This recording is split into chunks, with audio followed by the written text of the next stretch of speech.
Hey everybody, National Junkman here. Thanks for stopping by and checking out the video. I'm back after several long months of being held up in a cave. So we're here at my brother's place. This is Trey. Um, he does a lot of things really on the cheap, just like I do, just like the Junkman way. But this is extremely great to look at this. He didn't have a drill press and he made one. This is the best example of taking lemons that you get in life and turning them into a gourmet dinner. That's right. So, if you want to bring that up here a little closer, you can get in on this. Go ahead and just explain what you have going on here. Well, basically, I have a slide that operates this drill up and down with the use of this hand crank. It's part of a window rolling mechanism from an old truck. This bar is from a vise I had. This little moving mechanism came from a window vent in a camper, and put it all together. You know, got some tubes running through here to keep it straight and square. It only took me like a day to make this, so it's pretty easy. Let me show you how it works. You just twist this. This little bar comes up. It's held on by.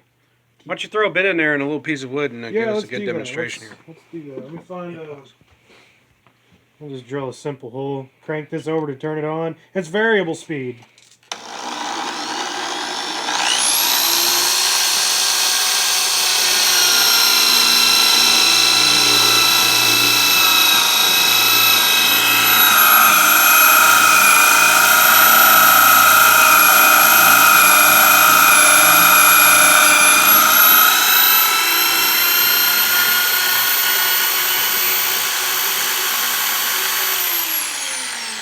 And of course, I'm sure you can get pressure on that whenever it's actually mounted to the bench. I'm building a base for it, but so far each hole I've drilled's come out square. So you can have it. That's pretty awesome, man. I like that. Thank you. Yeah, you definitely you definitely had to have some creative genius in order to make something like that. Believe me, zip ties are very useful. Look how thin they are. They're very strong. That's not going nowhere. Oh yeah, and I mean it's not it's not like some heavy duty milling press or anything like that, but definitely be a heck of a lot easier than having to do repeat holes and things like that. And at least you can run jigs and things on that. So, and it actually looks like you got quite a little neat setup here you got built. Well, we can pause that. I can clean all this up real quick and give you kind of a... Yeah, we'll take a look at that. Right. I'm going to loosen this up. Okie doke, sometimes you got to whack it with a hammer. So this table saw, actually, it's pretty old. Y'all can tell it's Sears, Craftsman, Sears and Roebuck catalog order. Yeah. This kind of a homemade deal. It was our grandpa's, so it's the way it's put together. I mean, it works. Hey, so absolutely. We didn't have much to start with. It was just the motor and the saw, and didn't have anything else on it. The fence on it, the original fence wasn't very good, so he decided to make his own. He'll explain what's going on here. This little block right here is my favorite piece because it can be attached to circle cutting jigs, straight edges. Soon I'm going to get an oval cutting jig.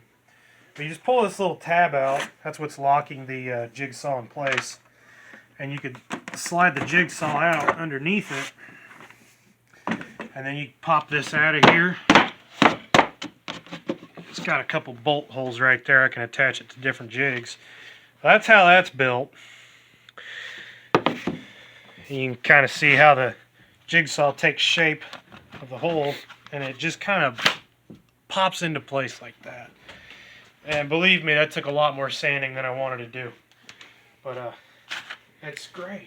I'm sure you can make an insert, put a router in there too. Absolutely. As a matter of fact, to work with that, I have a special bit,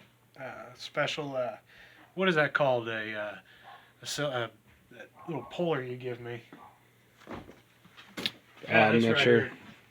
Yeah. Oh yeah. I'm going to use this to raise and lower the router head. Yeah, it's as simple as that. I mean, you can literally, in less than 30 seconds, you can have 3 different tools from this one little jig. Pop. And it's supported by this leg right here, and comes out completely in case I have to move this somewhere. So this, Here, show them how your fence and stuff works. You have to take your jigsaw back out, but that's all right. I like sliding that in and out of there. It works. Let's stick away from that. definitely Yeah, use what you got. This is simple. I just plowed a dado in this 2x4 and just jammed this clamp in there, and it just so happens the clamp is the exact size of the table saw, so it glides pretty easily as long as it's lubricated. And I got a 30-inch cut right here. You can run yourself a sheet of plywood and easily cut it in half, and it stays pretty stable. I mean, look at the seam right there. It's almost like it's the same. It's almost flawless. And of course, anything like that, you'd have to make sure to square and measure up off your blade and your table and things like that. Oh, so. absolutely. But I mean, if you get her tight and measured up right, it'll be nice and accurate, just as any other fence would be. At least the OEM fence that you have for this thing would be about as accurate as what you got on there now. So Pretty much. And of course, this does come with its flaws. Every now and again, you got to smack it with a hammer and straighten it back up. When it's straight, it glides like butter. that's great.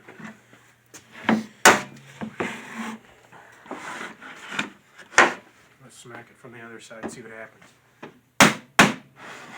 Yeah, there you go. That's better. I love it. Got a little motor mounted down here. You ought to see the motor, the cutout that holds the motor in place. It fits perfect.